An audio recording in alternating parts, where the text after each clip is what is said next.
Hi வணக்கம். வெண்பொங்கல் எப்படி செய்யுதுன்னு வாங்க பார்க்கலாம். இப்போது அதுக்கு நான் பச்சரிசி தான் எடுத்திருக்கேன், பொன்னி பச்சரிசி. அதை நம்ம அளந்துக்கலாம். இப்போது நான் மீடியம் சைஸ் டம்ளர் இதில் ஒரு டம்ளர் அரிசி எடுத்திருக்கேன்.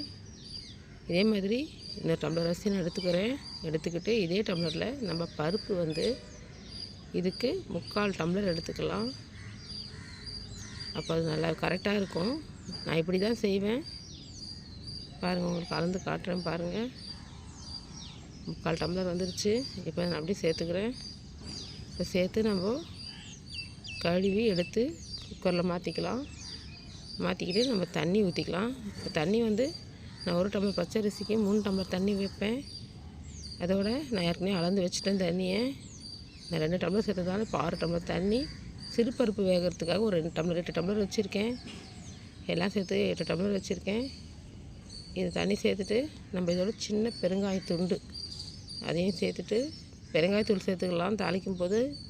என்கிட்ட அது இல்லை இப்போது. நான் சின்ன பெருங்காயத்துண்டு சேர்த்துட்டு நம்ம மூடி வச்சிடலாம். கூட சால்ட் சேர்த்து மூடி வச்சிடலாம். பாருங்கள், ரொம்ப சின்ன சைஸ் தான் காட்டுறேன். ஒரு சிலருக்கு பெருங்காய ஸ்மெல் பிடிக்காது, நிறைய போட்டால் பிடிக்காது. அதனால் சின்ன சைஸ் தான் காட்டுறேன். உங்கள் விருப்பம் போல் பெருங்காயத்தை சேர்த்துக்கோங்க. இந்த உப்பு போதுமானது. இப்போ குக்கரை மூடி வச்சுட்டு நம்ம தாளிப்பு ஊற்றலாம். எண்ணெய், நெய் இது ரெண்டுத்தையுமே சேர்த்துட்டு காய விட்டுட்டு கருவேப்பிலை, இஞ்சி, மிளகு, சீரகம், முந்திரி இது எல்லாத்தையுமே சேர்த்து நம்ம தாளிச்சு சேர்த்துக்கலாம். எல்லாத்தையும் தாளிப்பு ரெடி ஆகிடுச்சு. நம்ம பொங்கலில் சேர்த்துடலாம். பொங்கல் பாருங்கள், நாங்கள் வெந்த உடனே திறந்து காட்டுறோம் பாருங்கள், எப்படி இருக்குது பாருங்கள். இதை நல்லா நம்ம மசிச்சிக்கலாம்.